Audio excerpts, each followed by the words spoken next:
ایک مرتبہ ایک شخص حضرت امام علی رضی اللہ تعالیٰ عنہ کی خدمت میں آیا اور کہنے لگا، یا علی رضی اللہ تعالیٰ عنہ، میں اپنی زوجہ کو طلاق دینا چاہتا ہوں، بس یہ کہنا تھا۔ تو حضرت امام علی رضی اللہ تعالیٰ عنہ نے فرمایا، اے شخص، یاد رکھنا، میں نے اللہ کے رسول صلی اللہ علیہ وآلہ وسلم سے سنا، طلاق ایسا عمل ہے جس سے عرش الہی بھی ہل جاتا ہے۔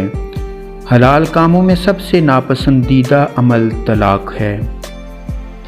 یاد رکھنا، جب انسان کسی سے نکاح کرتا ہے تو اللہ کے فرشتے اس گھر پر اللہ کا نور برساتے ہیں، رحمت برساتے ہیں، اور جب انسان طلاق دینے کی نیت کرتا ہے تو اس گھر سے اللہ کے فرشتے دور ہو جاتے ہیں۔ اے شخص، جتنا ہو سکے اس عمل سے دور رہو۔ تو وہ کہنے لگا، یا علی رضی اللہ تعالیٰ عنہ، میں اپنی زوجہ کے ساتھ گزارا نہیں کر سکتا۔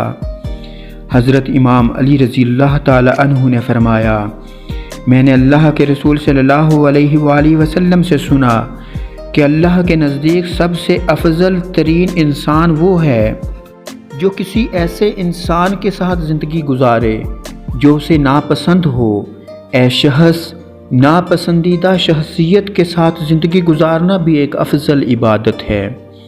تمہارا یہ فعل اللہ کے نزدیک تمہارے لیے دنیا و آخرت میں اللہ کی رحمت اور تمہاری بخشش کی ضمانت بنے گا، اور تمہاری اولاد کو اچھی پرورش دے گا۔